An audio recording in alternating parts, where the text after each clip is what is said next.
Hey, Chamber members, Alan Waters here, your Director of Marketing and Communications at the Montgomery County Chamber of Commerce and your Words of Wisdom podcast. Today, I am joined by... This is Cassidy Jones. I'm with Slate Creek Builders here in the New River Valley. All right, Cassidy, I don't know if you've listened to any of the episodes, but if you have, you know the first question. What does success mean to you? That is a very difficult question, Alan.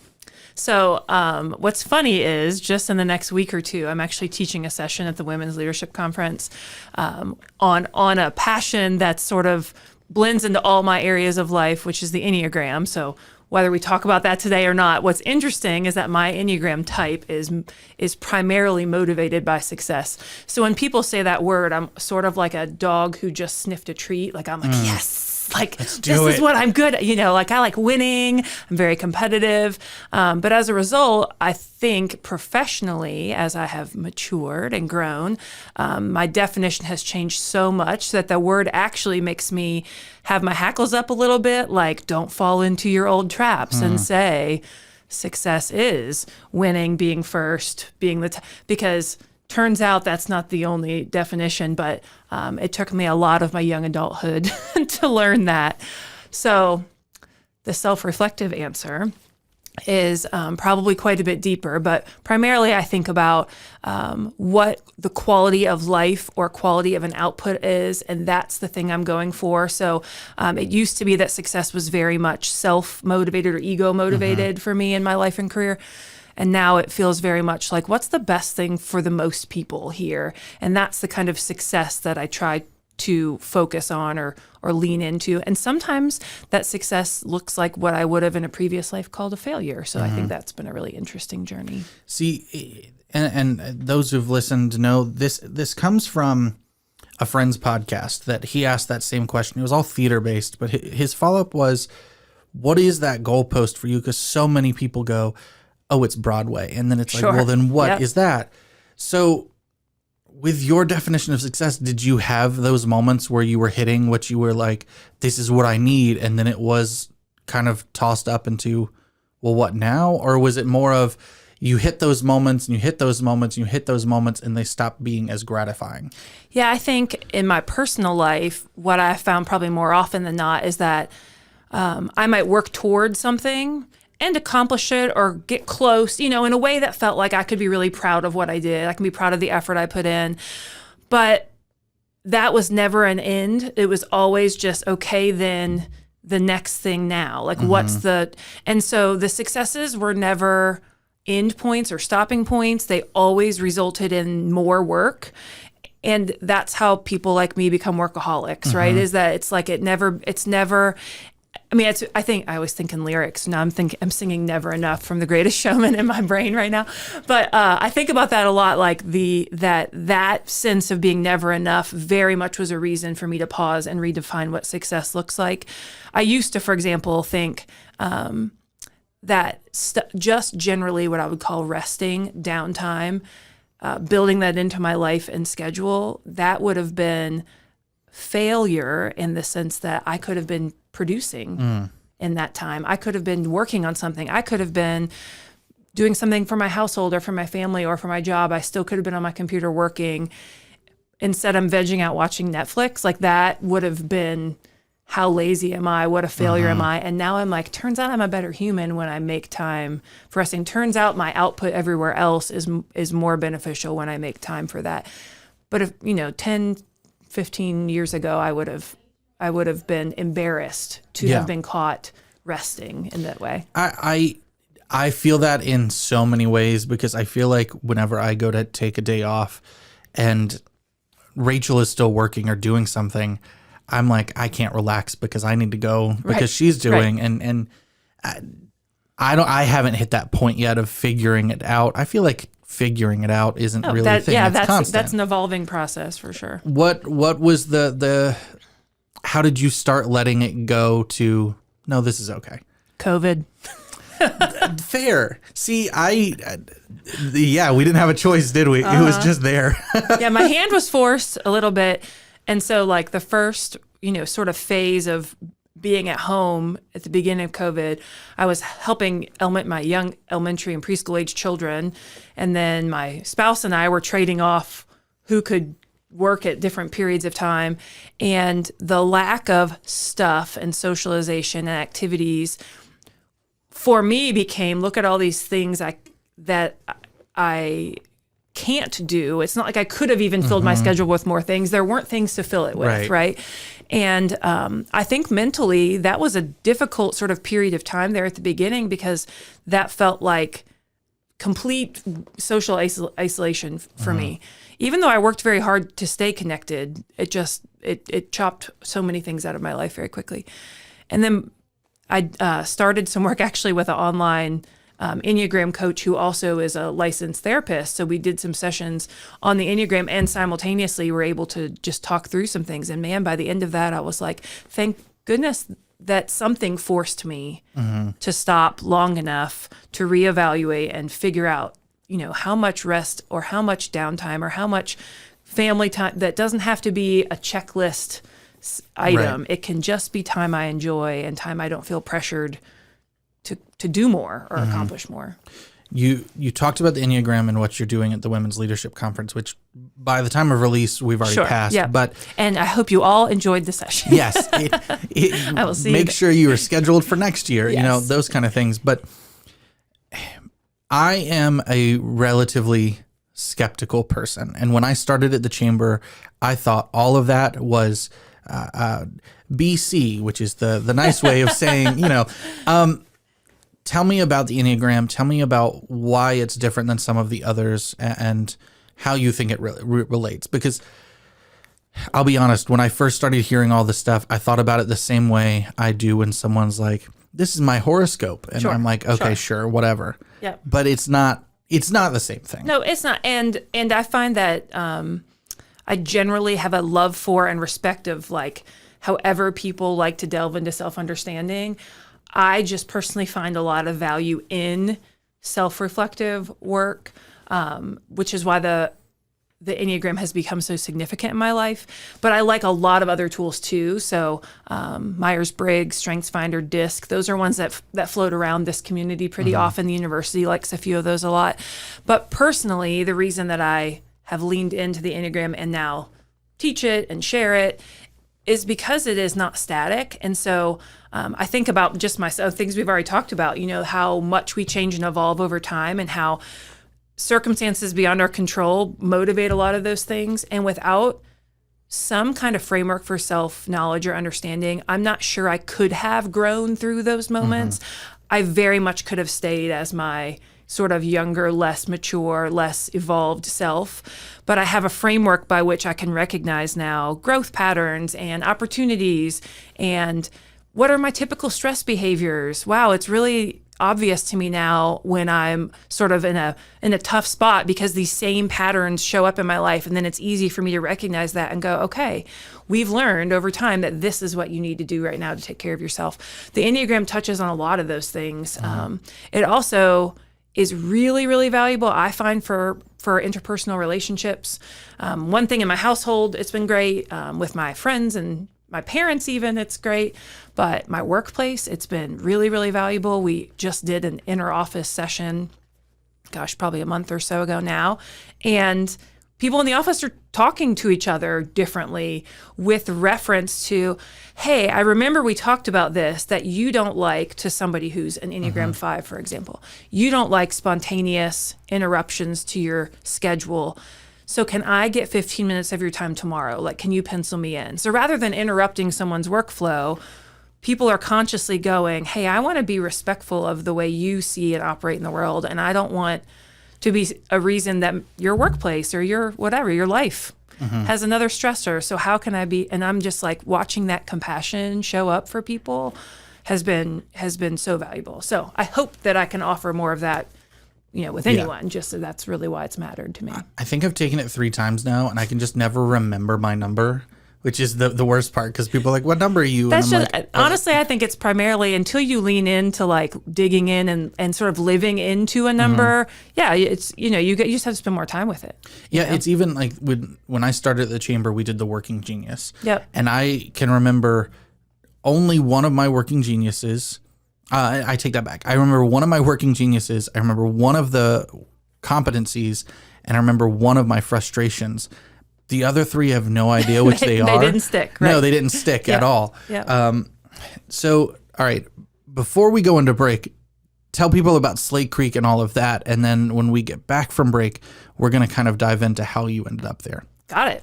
Well, Slate Creek Builders is a custom design build firm that handles residential remodeling and new construction.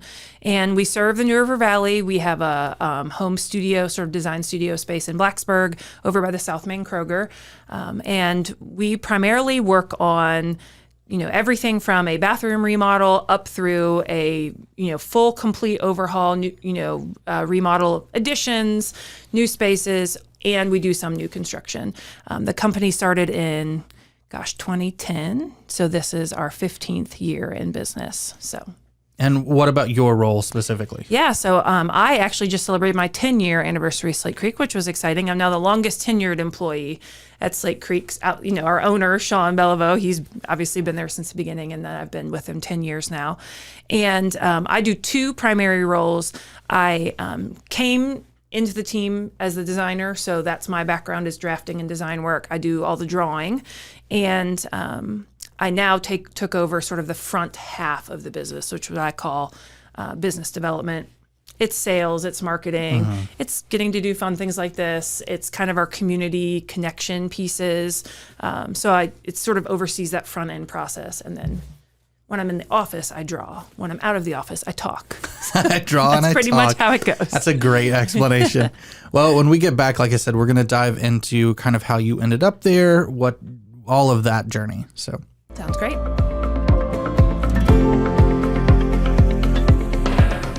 What's missing from your home? A backyard oasis, a larger family kitchen, or a main floor primary suite? Slate Creek Builders builds those dreams from concept to completion. Their team of designers, project developers, construction managers, and carpenters all work together to make your vision a reality and to help you from beginning to end. Visit Slate Creek Builders at scbhomes.com to learn more. That's scbhomes.com to learn more. Back to the episode.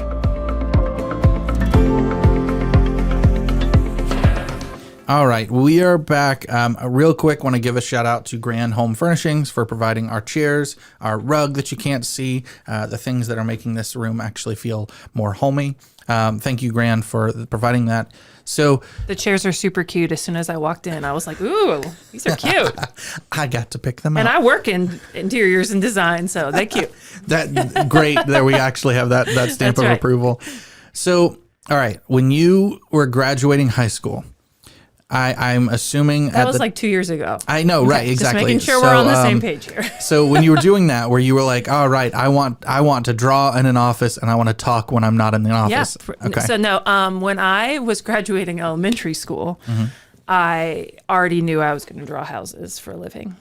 That's so cool. Unfortunately, I don't know if that's a good or bad thing. It all worked. Like I got there, but no, my parents actually moved us from Northern Virginia to Chicago when I was in 7th grade. And my whole 6th grade year were visiting and coming back with, when we used to have real estate flyers that you'd pick up from the plastic box in the front yard of the listings. They brought a whole stack of them home because we didn't get to go on the house hunts, And I would get these and it would have a picture of the house and, bullet points about the features. And sometimes it would have a couple poorly printed black and white photos, but if you're really lucky, you would have a floor plan. And I became obsessed with them, like to the point of, for my birthday, a year or two later, I received a filing cabinet and 1/4-inch scale graph paper because I was taking these floor plans and I was tracing them, and then I was drawing over them, and I was making corrections to them, and it just became a thing that I was so interested in, how people lived, how space was organized. At the time, made this move to Chicago and middle school, and I thought, well, I'm going to be an architect. That's what I want to do. And Chicago is ripe with architecture. Frank Lloyd Wright, Home and Studio were right there. So my dad, who also very interested in history and architecture, and he and I, that became our thing. So through all of middle school and high school, that's what we did. We went on house tours and visited anything we could get into that had curious or interesting architecture. So that was sort of the gateway, and then it just has sort of spiraled out of control from there. I love that. It's not often that you hear somebody that like has that. A lot of my jokes are, hey, back when you wanted to be a firefighter, policeman, astronaut, like what do you want to... So I can't remember, honestly, wanting to be anything else. I am sure that there was some childhood paper I wrote on, one day I dream of being an XYZ, but I did do a career report in 8th grade, and I drew a floor plan as the background of the cover. So like that has been there since day one for me. And so as you mentioned, you were primarily the design for, does that mean you are architect? I am not an architect. Okay. So I went to undergrad at the College of William and Mary, which I absolutely loved. And I thought I was on athletic scholarship, so I was there for athletics and obviously phenomenal academic institution. But I thought, I'm going to get a great liberal arts education, and then I'm going to have to go to architecture school. Like you're going to have to go do an advanced degree anyway. And I got about halfway through, I was studying math and art, which was architectural drafting, and I was so miserable. And my dad, who spent, a long career in law, I called him and I said, Dad, I hate this. I hate doing math homework every night. The architectural drafting classes were part of the art department, and I was also having to take other art department classes. And I will say this in front of people who I know are artsy. I am not a painter, a sculptor. I am none of. I draw lines and houses. I just had to talk about this with a client yesterday who is a former art teacher. She's like, "But you're artistic." I like straight lines and houses. It's very different. I mean, it is, but it's still like I was miserable studying. Yeah. So he said, I don't know what I was, 18. I was probably 20, 19 or 20. And he was like, you know what? Study what you think is going to challenge you the most. He's like, and as long as you learn how to think critically and write well, you can do whatever you want. So I actually became a religion and sociology major because I wanted to study people. So I mentioned I like talking, I like people, and I like houses.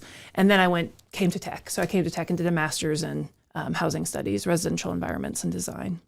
So I found the niche by which I got to design houses, and it didn't turn out to look like architecture. Now I'm lucky because I know lots of great local architects. I can partner with them on projects from time to time, but a lot of what we do in our business isn't architecture. Building, remodeling doesn't require an architect here in a lot of capacities. And what an architect does is a skill set that's different than what I do. So I lean on them for their expertise. How exactly do we construct and engineer this? How is it, what do I need to do here to carry this load of this idea that I have? But I like to generate the ideas, and then I like to trust the experts to go over and tell me if I need to do anything specific in the constructing of it. So I'm glad you pointed out that differentiation because I didn't know that there was one. Yeah. Within that, are you still have certifications you have to go to? Are they more elective? Or are they required? Nope. So there's nothing required. I would say that if somebody wants to become a residential, I would say designer or draftsperson is kind of what a lot of places would call what I do. There's not really anything other than developing the skill and expertise around understanding construction and understanding building codes. So you may sit for certain exams. The National Society of Interior Designers has their own exam you can sit for. The National Kitchen and Bath Association has their own exam you can sit for. You are not required to hold any of those to do it. Virginia Tech, when I did my master's, they are a National Kitchen and Bath Association accredited program. So by getting my master's degree, I have an accreditation through their degree program. And then there's other things you can do from there, continuing education through any of those institutions. But nothing required in that lane. But certainly without the expertise and submitting plans to our lovely town and county officials, they're not going to get passed if you don't have the background in building construction. So I'm very grateful that I've worked with, Sean, for example, the owner of Slate Creek. And we've become a good pair of, hey, you're the engineer and the builder, and I come up with the ideas and I know how to draw it, but let's go back and forth. We toss a lot of ideas back and forth. Can we do this? Right. And I put it in the lens of what I know, because Rachel, when she was doing theater, was a scenic designer. So she was doing these draftings and things. But then we would have certain designers we would work with that the designs would get there. And then the technical director would be like, we can't have curved stairs that only have 6 inches of clearance. So how much of that process is right at the top? How much of it is just along the way? Like from your starting, you put a pencil to paper to the house is done. What does that kind of look like? So I think now, I have been doing this outside of my foray in the graph paper in my bedroom drawing floor plans as a 6th, 7th, 8th grader. I've been doing this for nearly 20 years. I just realized the other day. So you told me 2 earlier. No, so I don't know. No, 20 years, which is wild. So I came to Blacksburg from a master's in 2006. So, I'm thinking years ahead. I have had such a great experience there that I came into the field professionally with an advanced degree that gave me a ton of just numbers and information that are they just go with me wherever I go. So I think like in anyone's profession, when you're thinking about what are sort of the stuff that are non-negotiables all the time, I could tell you the appropriate spacing around a kitchen island just right now. I could tell you the code requirements for where your toilet needs to be located. I can tell you what rise and run of a staircase is adequate or comfortable or code, those things are things that you I sort of got drilled in because I had an academic experience in the industry, right? Plenty of people end up in this industry without coming out of a classroom, and they get that in the field. They get that, and so then the rest of it for me has come as just experiential. Hey, I have a great idea for a project. Can this be executed? Let's bring my construction team in and let's talk through it. Before I draw it and present it, let's make sure it's, possible. And so a lot of that has been, just a process of education. The amount of things I still don't know is astronomical, but I am very grateful for sort of the field of knowledge that I've gained from working with some of the team I get to work with. And do you have a specific project that you kind of prefer, things that you don't like to draw?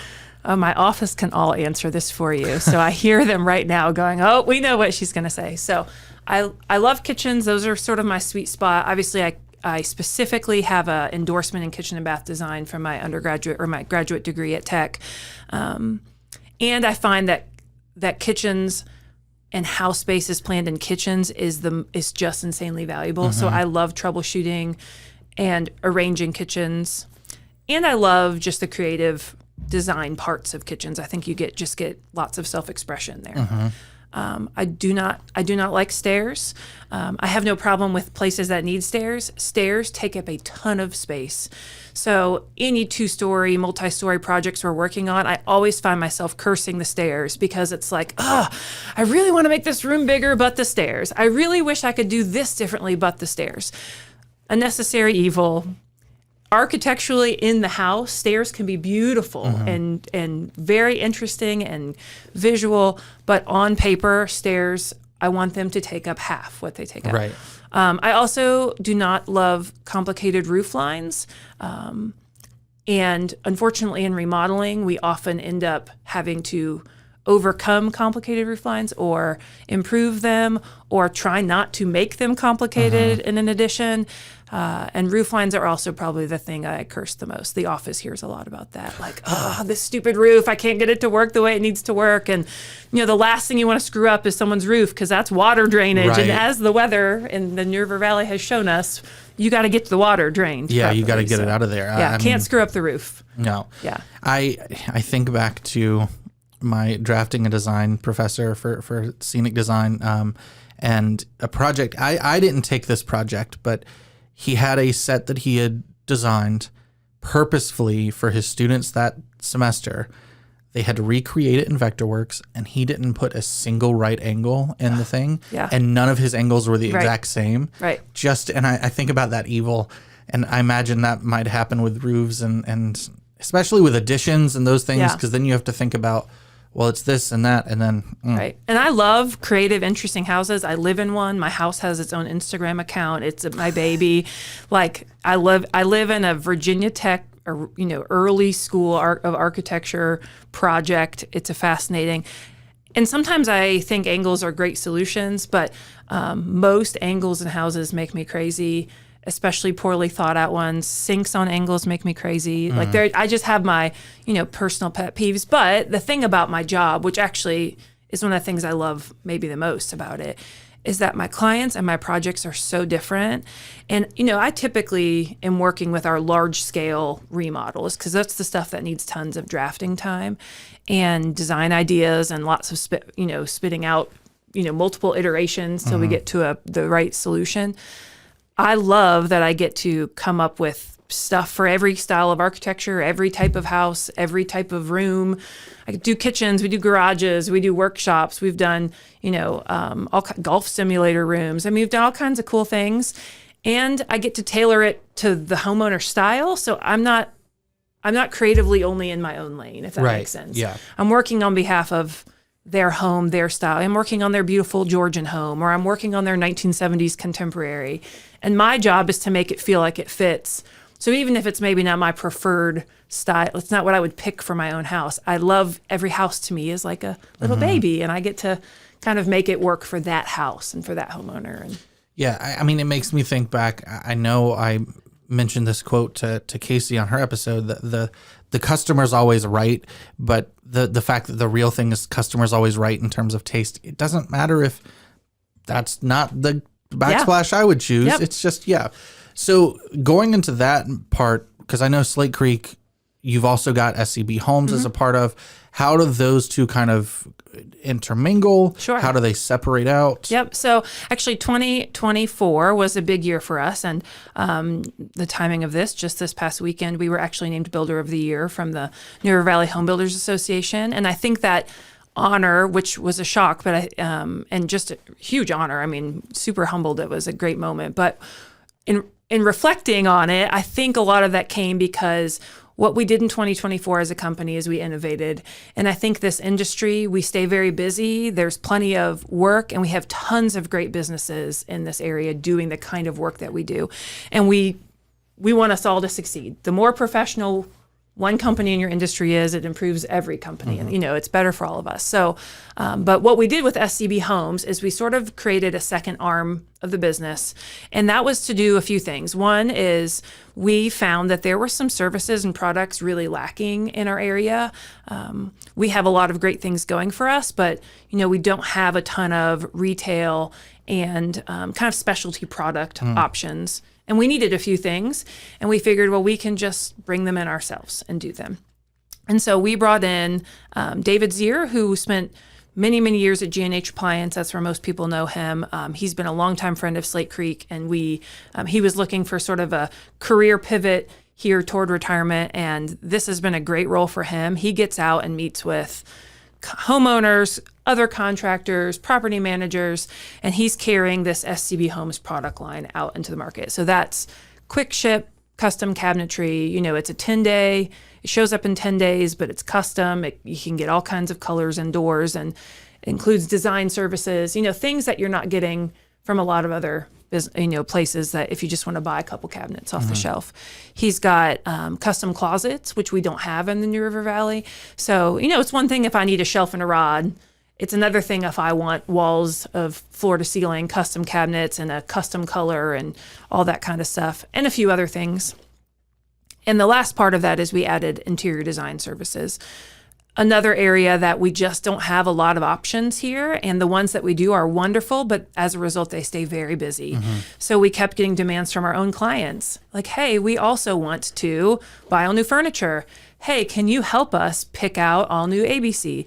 And it became why aren't we just saying, yes, we can help you, and just have the resources to help? So we set up a second part of that, which is with Jackie Gardner, and she handles full interiors. So everything you could come up with, she can do it. To me, it doesn't fathom in my brain because I'm like, a couch is a couch is a couch is a couch. But at the same time, I've learned very quickly through our own process with Slate Creek that it doesn't really matter my opinion. It matters what my wife and my mother-in-law's opinion is. I love it. It's funny. We have lots of great places to buy things, but what we found often people want is they want the help with, how do I lay the room out? How do I make all the things in the room go together? How do I don't even know where to start if I want to say, hey, I have this one piece of art I love. Can you make my whole living room reflect it? Furniture, rugs, textiles, window, decor, etc. Or hey, we just bought a new house or we're building a house and we just don't have stuff that's right. What is the right size and scale? Who's the expert on that? Right. And it turns out that people who are building, designing, remodeling homes, we already have that knowledge and skill set. I know how much space I want you to have walking around your sofa in your living room. And then people were saying, well, help me pick the right sofa. And we're like, yeah, let's do it. But now let's partner with some brands and companies that we can actually provide a better level of service. One thing amazing about this area, and this is probably from north of us, Charlottesville, all the way south to the High Point area, we have a ton of furniture manufacturers locally, a ton. And so we are very, very lucky because we're able to be a small local business offering a service and partner with other local businesses.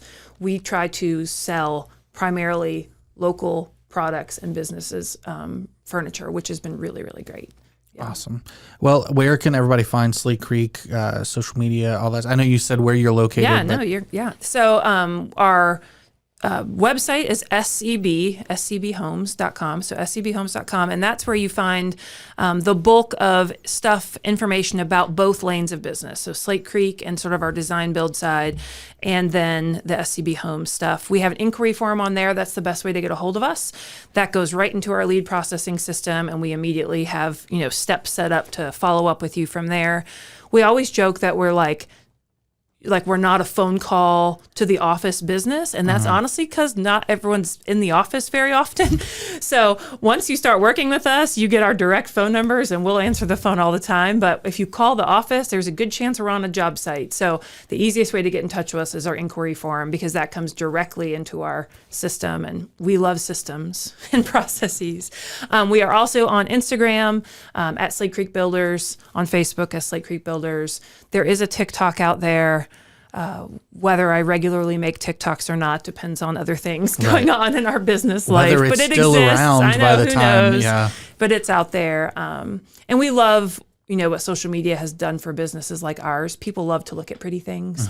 So we benefit quite a bit from just being able to show off the kind of stuff we do on there. So do you, and this is coming from, I heard this from retail specifically with Ed and Ethel's, they use Pinterest a lot. Is Pinterest something that you use or have looked into? So Pinterest is huge for our clients. So what often happens is we say, hey, we're going to come out if you want to show us any inspiration photos you have, or if you've saved anything. And what usually happens is they share a Pinterest board with, here's kitchen photos I've found. What we love about it is you can make notes. Right. So you can be like, hate this color, but love this layout. Or this is the kind of sink I want. So it's become it's like the old version of scrapbooking pages from design magazines. So it's been great. House is another website like that that's specific to the, home industry. But yes, Pinterest has been a very valuable inspiration tool, especially for homeowners. That's really cool. Yep. Any parting knowledge, any other things that you want people to know before we sign off? I will say that one thing I think that makes a difference in the kind of work that we get to do is that our process is very specific. And I think we have found over time that everyone who does the kind of business we do, we all do it differently. And oftentimes it's difficult to figure out, what's the best way to start a project? Do I DIY things? Do I become my own general contractor, but then hire specialty tradespeople to come in and do it? Do I call an architect?